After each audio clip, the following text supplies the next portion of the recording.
Akira Toriyama, known as one of the greatest mangaka that's ever graced the scene. He's inspired loads of your favorite TV shows and comics, including the entirety of the shonen genre, and even some works outside of his home country. But he's more than just an inspiration. Everybody knows his works, including Dragonball and Dr. Slump, both comedies, but one of them is a blockbuster franchise that has taken the entire world by storm, in a way most others could only dream of. But even that's not all, as he's made a multitude of one-shots featuring stories that, for the most part, were extremely comedic, partly action-packed adventure, with a little bit of sprinkle of sexual innuendos mixed in there as well. Oh! Okay, look, he's been doing this thing since the 80s. Some things don't stand the test of time. But one story that might just be able to do just that, the stand the test of time thing, is Sandland. Get it? Test of time? Hourglass? Written and illustrated by Akira Toriyama in the early 2000s, Sandland was a one-volume story that took place over multiple issues of Shonen Jump, taking place in a post-apocalyptic world where the land is nothing but extremely dry desert, and the humans are barely scraping by with such limited amounts of water to survive on. This being due mostly to their greedy king and his right-hand man, who are hoarding the stuff and then selling it back to the people for a ridiculous price. Seriously, can you imagine a bottle of water for over $300? I sure as fuck could. Oh, this is our future, isn't it? But don't be so quick to give up hope, as a sheriff by the name of Rao is sick of this abuse of power, and after he witnesses a water finch, basically a bird that migrates around water, flying south of his village, he gets the idea that there may be an alternate water source somewhere nearby. So he decides to brave the dangers of Sandland to go out and find it, but he can't do it alone. So he petitions the nearby demon village to see if any of them would like to join him on his journey, promising to share the water if they find it. Yeah, there's just demons from all myths and cultures hanging around in this desert. I mean, where else would they be? Especially since this whole water shortage thing has really made hell inhospitable. For some reason. I mean, what else were they supposed to do? Lucky for Rao, though, a young demon by the name of Prince Beelzebub agrees to join his quest. Though, only after Rao sweetens the deal by gifting them the latest game console to be released before the apocalypse. A PS6 and a copy of Dragon Quest XII. Oh my fuck, we're running out of time. Beelzebub goes to ask his father, Lucifer, for permission to head off with Rao, and the Demon King actually agrees, saying that the water would be good for both humans and demons, especially the water demons like Slime and Kappa. Plus, it would be a good experience for the young prince. Though there is one condition. The themed prince is only able to play the console for 1 hour a day, which is truly awful and despicable. I mean, I guess he's the demon lord, but still, how is anyone supposed to beat an RPG like that? True, unadulterated evil. By the way, though, Beelzebub and Rao set out, also being accompanied by another demon named Thief, who's here too, due to his vast knowledge of the world coming from his old age. Though as he points out, he's really not that much older than Prince, he just kinda looks this way. And so begins one of my favorite stories in all the realm of comics. I'm serious. When I finally got the chance to read this a few years back, I was pulled into this fantastic world in a way I wasn't sure I would be. I mean, really, post-apocalypses are really not my jam to begin with, but the cover and the designs of the characters really piqued my interest, especially that tank. I love tanks, just in general, and this series must have been a joy for Toriyama, as he's always had a certain amount of love for drawing complex machinery. And sadly, stuff like that didn't really come up too much in his series like Dragon Ball, even if a number of its cast are genius inventors or just straight up cyborgs, which is kinda funny. But how did these three dipshits even get a tank? Well, early on in the story, the characters actually use an ingenious method to steal some supplies and to commandeer the tank. Yes, the Santa outfit and the hairspray are important, as they do show ingenuity of our characters, and how, unlike some of Toriyama's other works, these characters need to find alternate solutions to reach their goals. It's not a martial arts punch fest, till it is, much later, but I kind of enjoyed how they worked it in there, so it's cool with me. But the tank is really the main form of transportation and combat, really allowing our characters to use their unique skills and abilities to work together to outsmart and outplay their much stronger opponents. Whether it be by using Beelzebub's demon abilities, Thief's vast knowledge and killer skills at the wheel, or Rao's experience in and out of combat, they come together to make the perfect fighting machine, but they wouldn't work near as good together without their chemistry between one another. Their bond that turns into friendship is really enjoyable to watch grow. Beelzebub is a young hothead who's always raring to fight, at least until it becomes more than he can bear. But he's balanced out by Rao, who's much older, wiser, and Beelz learns early on to respect the old man's counsel, and will usually defer to him when things get serious. Thief is there to balance out the other two's optimism, at least until he starts to let loose and have fun himself, especially when they all figure out how good of a driver he is, cause he loves that and it's really useful.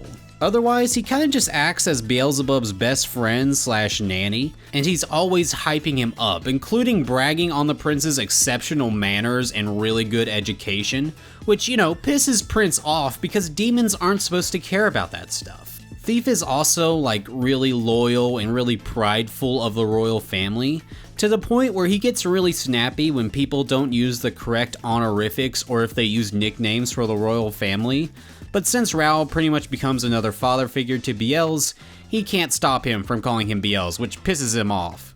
At least until they all become friends and, it's fine. Or whatever, maybe Thief just gave up after a while. Though Thief also acts as a walking encyclopedia of the world, which allows him to drop bombshell after bombshell about the truth of the world that really shakes up things for the other characters, especially Rao. A big thing that he learns early on is that demons aren't really as evil as the old stories let mankind to believe. And we see this firsthand in the beginning where the demons steal water from a truck, but only enough to satisfy their village's needs. Prince still claims that their hearts are pure evil and all that, but it's actions that speak louder than words, and we see that Prince is way more kinder than anyone would give him credit for. He's practically a hero, though don't let him catch you saying that shit, cause that's on sight. Probably my favorite scene in the book happens early on during this conversation, where Beelz is trying to convince Rao how bad he is. Like he doesn't eat his vegetables, or how he doesn't brush his teeth every day. Yeah, old man, I bet you've never done anything as evil as I have. I've killed people. Well, a lot of people. And then after this revelation, Thief and Prince look at each other like, who the fuck is this psychopath killing people? Demons don't even do that shit. This scene really cemented this series as a favorite of mine. The misdirection of how ironically noble the demons are, paired with a man who's definitely seen and done some shit that would make the big bad demons squeal in fear. This is some peak comedic writing on Toriyama's end. In fact, I'd go as far as to say that Rao here may be my favorite character he's ever created. And it doesn't end here.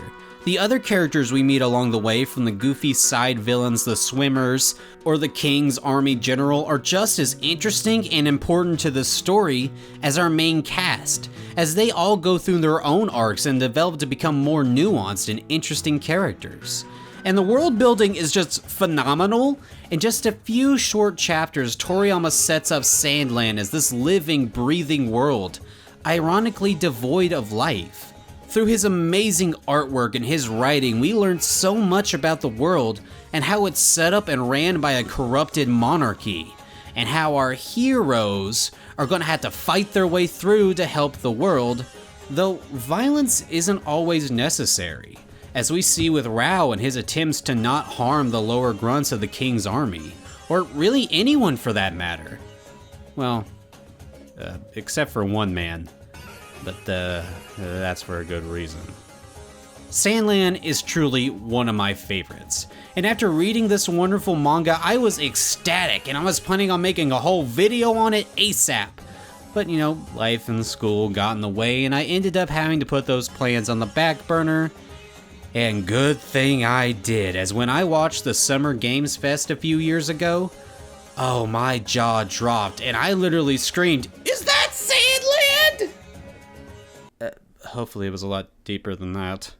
Yes, sir! Not only was this fantastic story now getting a video game adaptation, but also an anime and a movie as well. This was known as the Sandland Project. A project to introduce the world of Sandland to a worldwide audience. Why? I mean, sure, yeah, I love Sandland. But 20 years later? Why now of all times? I really don't know. I mean, maybe I can make an educated guess that this is something that Toriyama wanted for some time, but the cards just never lined up till now. Or maybe Bandai Namco or another company brought up the idea of an adaptation, and Toriyama decided it would be better if it was just one big effort in a multimedia format. Or hey, maybe it wasn't Toriyama's decision at all, but what corporate executive would have ordered up new Sandland content? Like really, where did this big push for Sandland come from? Did the planets align when I cracked open the book or something? Am I the Sandland chosen one? No. But fuck me, makes about as much sense as anything else. Ultimately, we don't know the full details, and sadly, we probably won't for some time to come. But hey, we got brand new Sandland content, so I really can't complain, especially when it comes to the brand new arc added to the story, centering around a new location, Forestland. Basically, the exact opposite of Sandland that was just a little bit further south, which is really funny because they say Sandland's the whole world, but it's not. Like, what the fuck was that about? But it's also fun, because we actually got a peek at this country at the end of the original manga. So again, what was that world shit about? Okay, 12.5-minute introduction out of the way. How about we cover the TV series, the video game, and the new arc they bring in? Yeah, I didn't watch the movie. Apparently it's just a condensed version of the anime, which is already an expanded version of the manga, which just sounded like a lot of hassle to me, especially since I can't watch it yet here in the States. So we're going to ignore its presence for this video, which hey, it's fine by me. You see the length of this video. We got a lot to cover, and I really want to cover it. The anime had this really interesting visual style. It's basically the 3D CG we saw in Dragon Ball Super Hero, but more cleaned up in a way I really like. The animation is fluid and really expressive. The colors pop and look beautiful, which is like really important when 90% of the time you're just kind of looking at rocks and sand. Though I did notice this oddity with the animation. Sometimes they switch from models to 2D animation, like traditional hand-drawn stuff. Now, you know, this isn't like that noticeable, and it really took me rewatching the series multiple times to really catch on to it. But yeah, sometimes they switch from CG to traditional, and most times, while the CG characters are in the same shot as the traditional ones, which is so weird. Now, I guess I get not wanting to make a model for every background character or side character, but why do this for like the main cast? I've always heard that 3D animation was at least quite a bit easier than 2D. Do the models just not look right at certain angles? I mean, I doubt it, as most of the models made for animation these days can be tweaked and edited depending on the desired pose. Like seriously, look up Fighter Z's super animations, but from a different viewpoint. That shit is crazy. But like, I'm not pointing this out because it's like a problem. You know, there's nothing wrong with 2D animation. But you know, I usually hear this happen like the opposite way around to save on budget. Which just kind of makes this really strange to me. I don't understand. For the voice acting, I watched both sub and the dub multiple times. I can't really comment on the Japanese actors as I really don't speak the language, but they sound about what I figured the characters would sound like. The English dub for the show was good as well. Though I did notice some odd line reads and sort of stilted deliveries at the beginning. Nothing all that jarring, but I kind of noticed it from time to time. Though I am willing to blame this on direction and just new show jitters, as everyone really mellowed out as the show went on and they ended up filling their roles perfectly by the end. I was actually really happy to see the game shared the same voice cast as the show, as these are now the voices the characters have in my mind, which I think is a pretty good compliment. Now, I'm not a sub versus dub kind of guy. In fact, I think the whole argument is, well, worthless. Outside of like, a few really bad examples, though that stuff can still be entertaining in its own right. Sanji with a lollipop and whole cake would have been hilarious. Come on, you know it. But again, I don't care for this argument. Just go with whatever sounds better to you. The music is genuinely top tier. That opening theme has been in my playlist for months. It's genuine liquid hype being transfused into my veins whenever it comes on.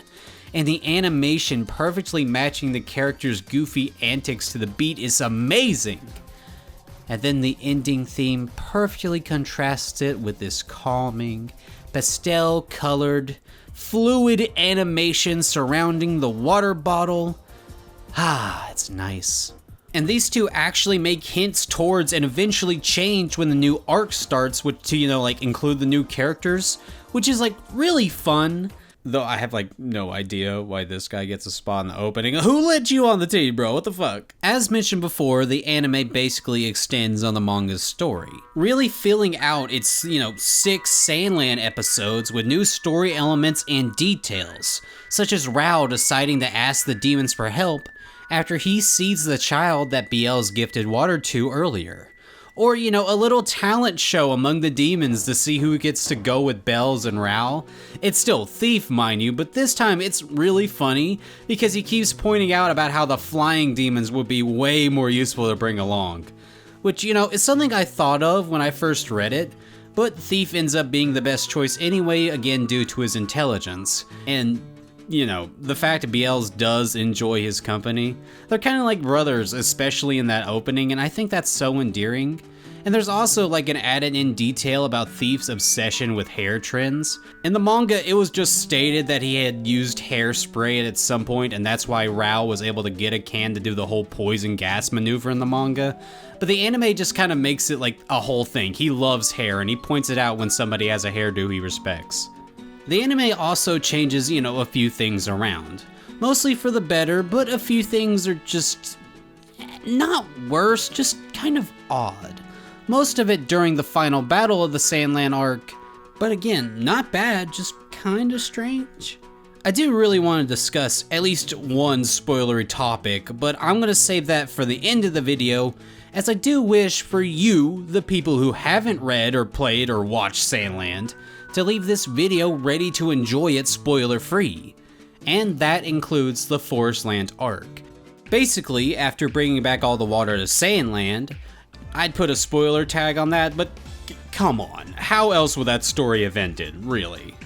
In this arc, we meet up with Anne, who's a resistance fighter taking on the evil ruler of her kingdom, named Bread. Ooh, more evil monarchy, how exciting. Though this time it's more of a regime sort of rule, with Bread only being the ruler because he took the kingdom away from its true king, Jam. Bread and Jam. Yeah, this is still Toriyama, guys. Come on, you know what you're getting into here.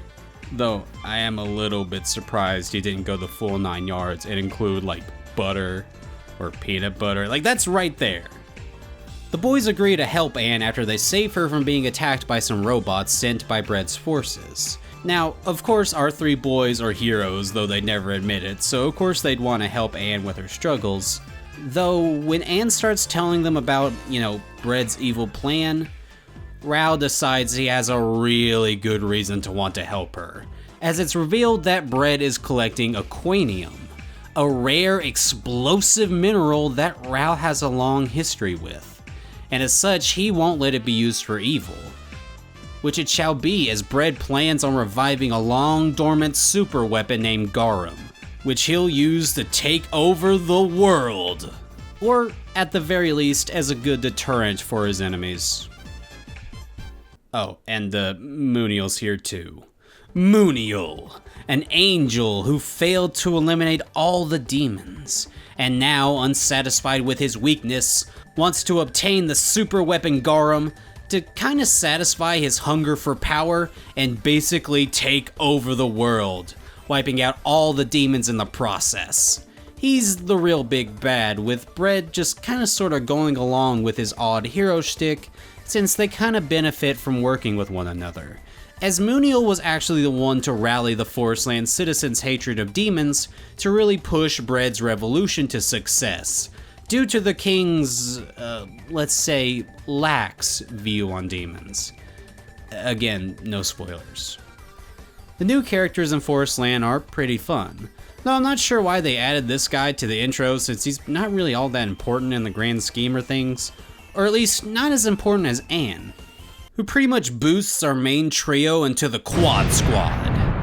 Anne is a fun character, mostly due to her snappy nature and skills and mechanics, making her a real big help in a world where mechs are quite common, as well as being a good foil to Biel's as she gets right in his face the same way he does to everyone else, and he finds it extremely annoying, while everyone else thinks it's funny and they comment on how similar the two are.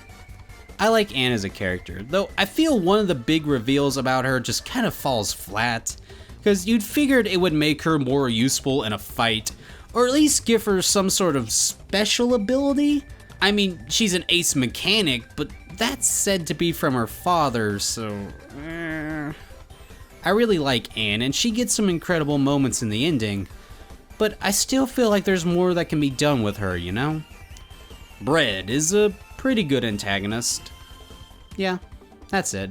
I liked him, but I don't think he really got to the level of the king's right-hand man, Supreme Leader Zayu. Zayu was a piece of utter garbage, and he reveled in it.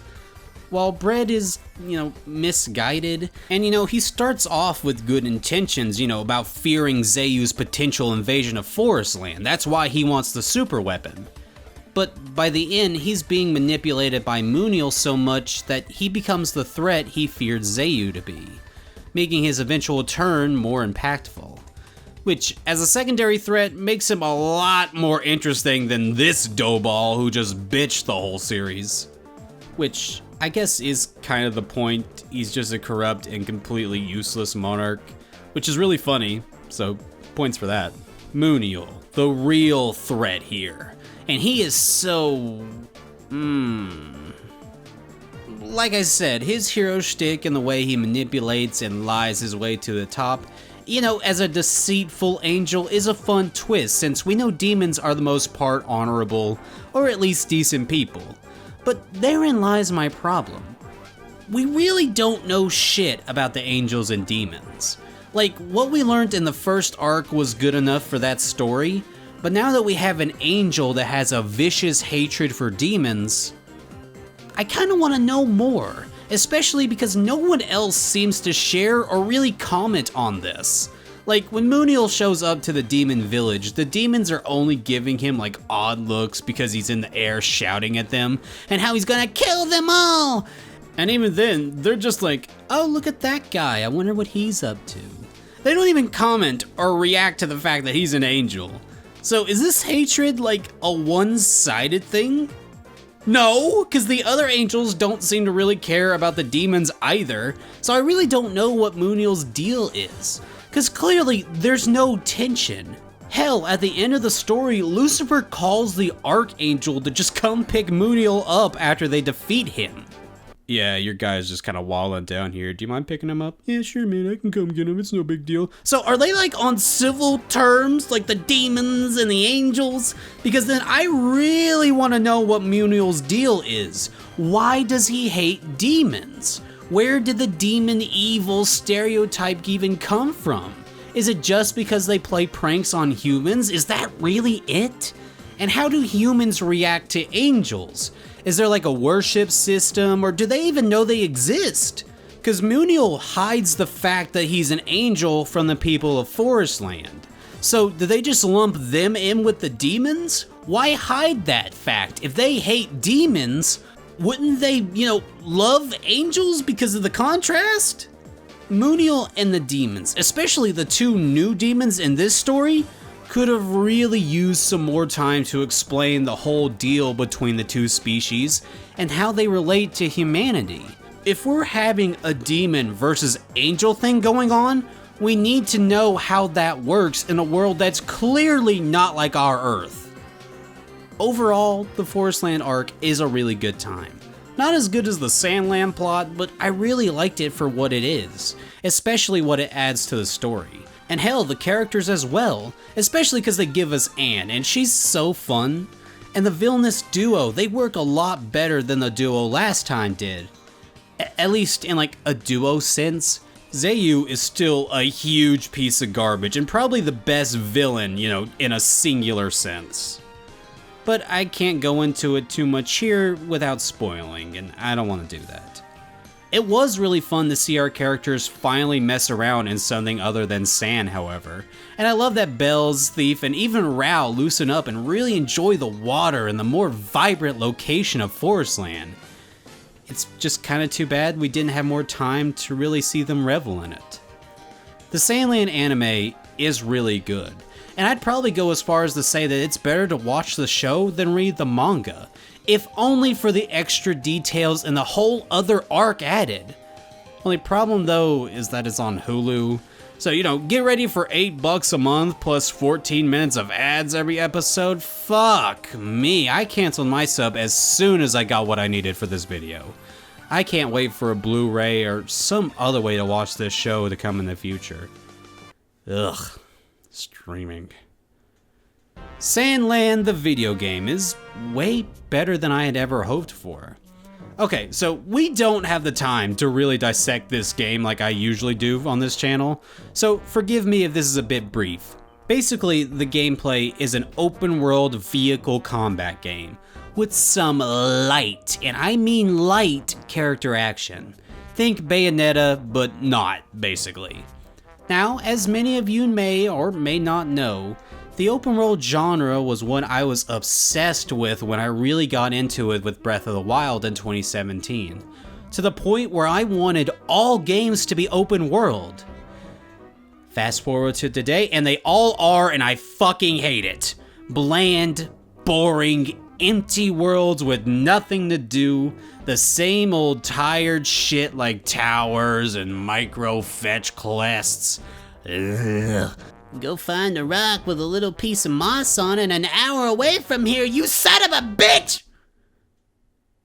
I can't even get into Tears of the Kingdom. Like, literally, the sequel that made me love open world, I can't touch it.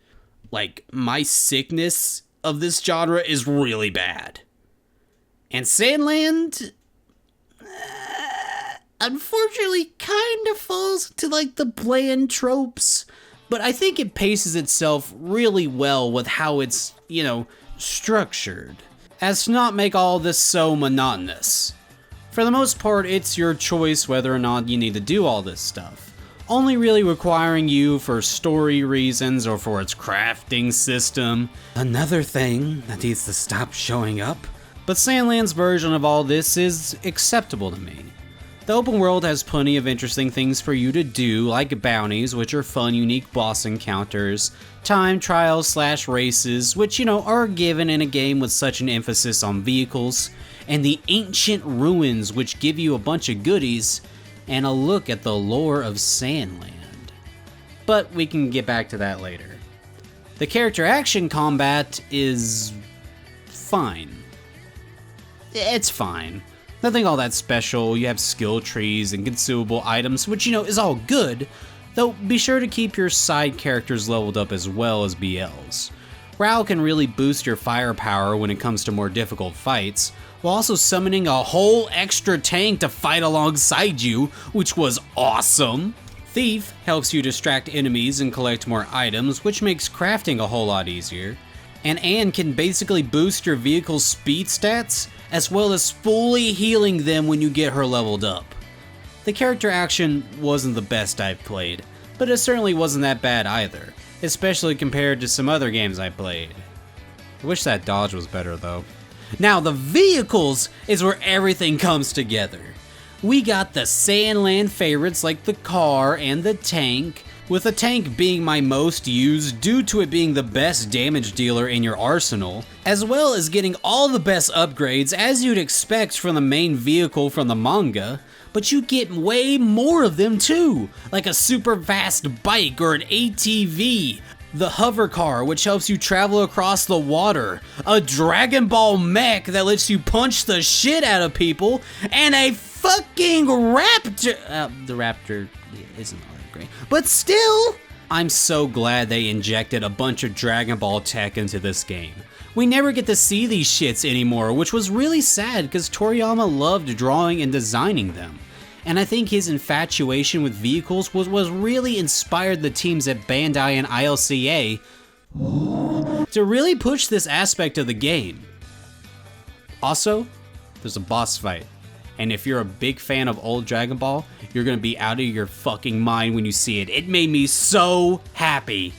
Oh, I was hoping for it. Like, I thought it would be here because obviously they're doing Dragon Ball, you know, mechs and shit, but it was here and I'm so happy. God bless, it was cool. Also, there's customization for your vehicles too, whether it be just your weapons or your artistic flair. The battles are so fun to fight in and really force us the player to make use of each of these vehicles' special abilities to really win. The exploration aspect is so fun, and I don't just mean how fun it is to drive around in this Mad Max ass world. It's just so cool. This game gets at least 50% better when you're in the vehicle, which thankfully you're in 90% of the time. So I think in like all the areas it's lacking in, it's fine. As long as you keep this shit, I'm cool with it. And again, the crafting system around the vehicles, kind of meh, but thankfully you don't really need to worry about keeping them leveled up for the next area all the time. If you do that, it kind of makes the game a cakewalk, you know, which may be your prerogative, but if you're just trying to have fun, you don't need to be max level, and in fact, they'll help you later on in the game, so don't worry too much about it. Just be sure to do some side quests every now and again, that'll also really help. The visuals are fine. Yeah, everything looks pretty good, I don't really have any complaints. The models and the animations for the most part look pretty good, though they can be kinda stilted in some cutscenes. Most cutscenes, but that's kind of expected in a large open world game with a lot of them. Though don't worry, as when things go down and it's time for the animation to hit, that budget goes way up to even rival the show, which I really appreciated. The music is good, no surprise there, but I was surprised to see that 98% of the NPCs are fully voice acted. That was surreal. Like, my god, that is a step beyond what most games would have done. And I'm frankly impressed. And let me say this now. Impressed is exactly how I felt the whole time playing. This is an anime tie-in game that's not Dragon Ball. How the fuck is this not garbage? That is not how this is supposed to work. Especially for a franchise that ain't making the money like One Piece or any other shonen would have if it got this same treatment. Screw One Piece Fighter Z, I want an open world One Piece game. Never mind. Now, story is where things get really interesting. Yeah, only now are things getting really interesting.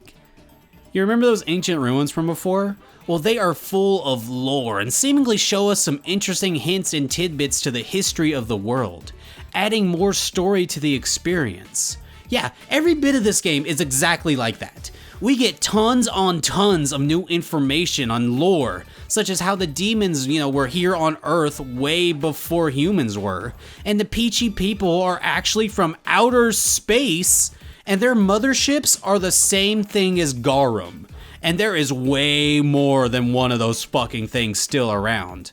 Though, thankfully, most of them are too damaged or just being used as pawn shops. Yep. Can you fucking imagine getting like a Cadillac converter and a fucking nuclear silo? That's crazy shit. I love it here. For starters, we get even more additional scenes featuring Rao, Biels, and Thief, and especially Anne as she joins way earlier in the story, damn near the beginning, letting us get to see her input and thoughts on a lot of the Sandland plot. Though she doesn't get to comment on most of it, due to her just kind of being the boys' mechanic and as such staying in their main base of Spino. Yeah, Spino. You think in a world full of dinosaurs it would be called Spino, but no, it's Spino, which is stupid. You don't call these things raptors, do ya?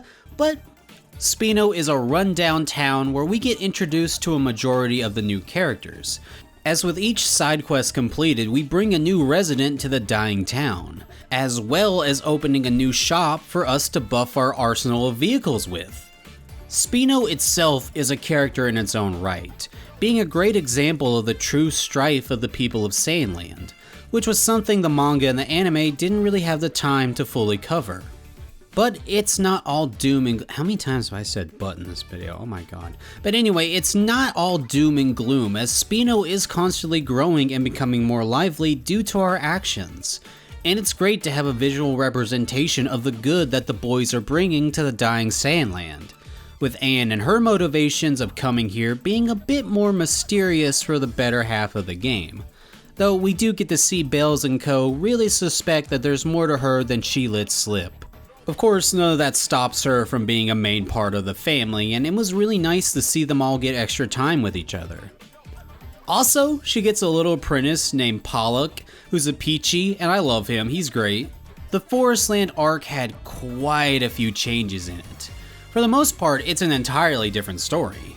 Essentially, starting off as a full-on invasion of Sandland, mostly headed up by the three new general characters, as they scavenge Sandland in search of a Quanium to power Garum. Of course, leading them to the many crashed motherships around Sand and Forestland, with our team trying to stop them, eventually leading them to Forestland itself, which was such a breath of fresh air after traveling through Sandland, even more than in the anime. As now we got more than just a large jungle forest. We also got swamps and autumn leaves and bamboo stuff. Oh my god, you don't understand how bad looking at sand got after a while. And this area is at least a third of the size of Sandland. So that's just like a DLC area included in the base game, which is crazy. And here they join up with the Resistance to take on the Bread Force and multiple strike missions, where we get more information on the different members of the Resistance and the Forest King himself, which was nice. Though of course, Garum is reactivated all the same, but I won't spoil anything from there. Okay, one thing. Garum being, in the sky, just looming there no matter where you are on the map, is fucking terrifying. Oh my god, that's so cool.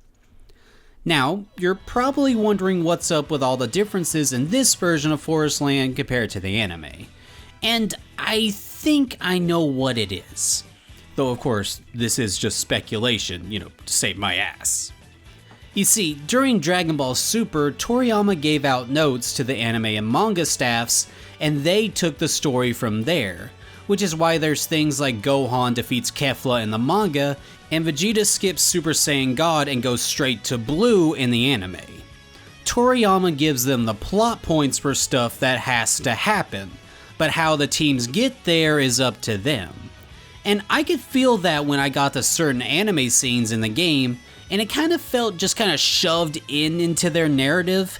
And I wonder if that would have had the opposite effect if I played through the game first, then watched the anime.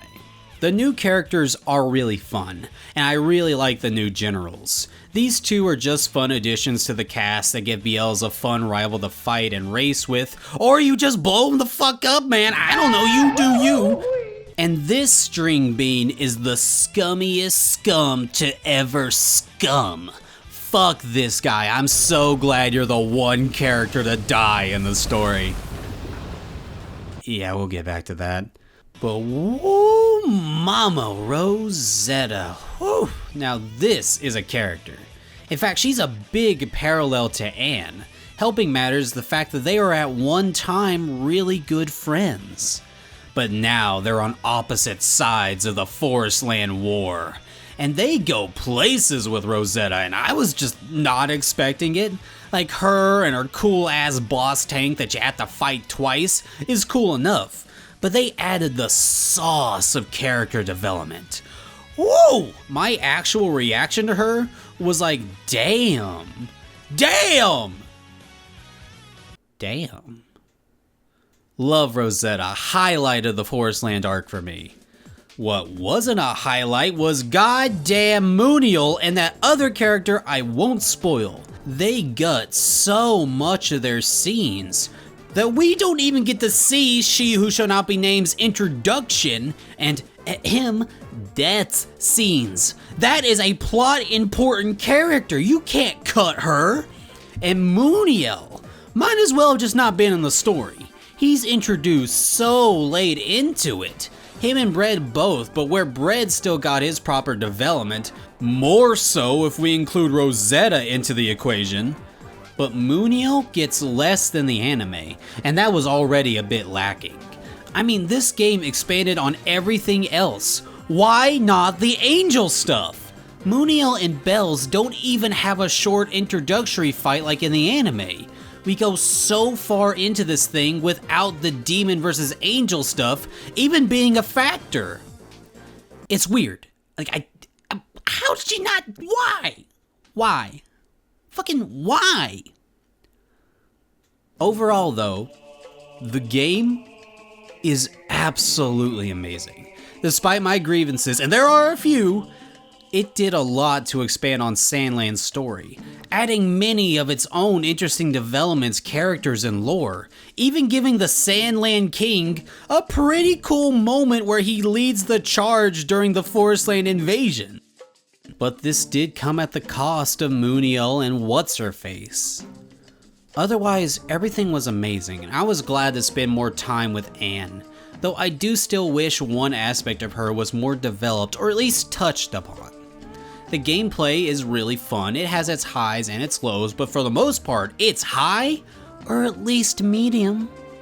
The music and visuals are top notch when they need to be, and I love it. Probably not my game of the year or anything, but top 3 to 5, absolutely. And if we're just counting anime games, oh, it's way beyond most of that dog shit.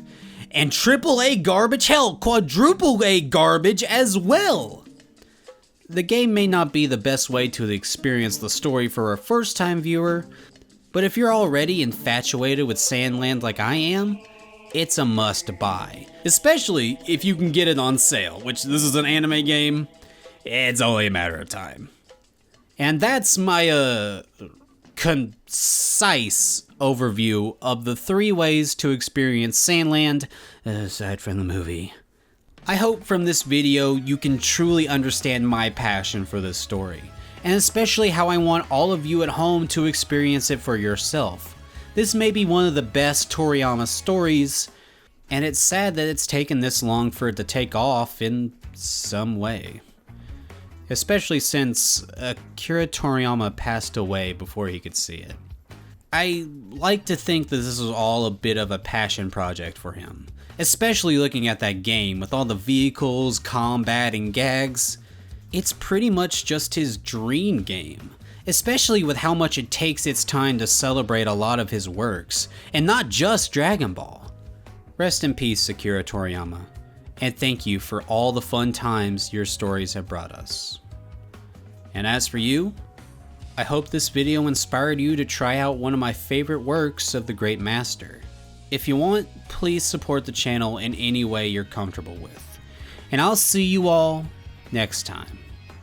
Take care.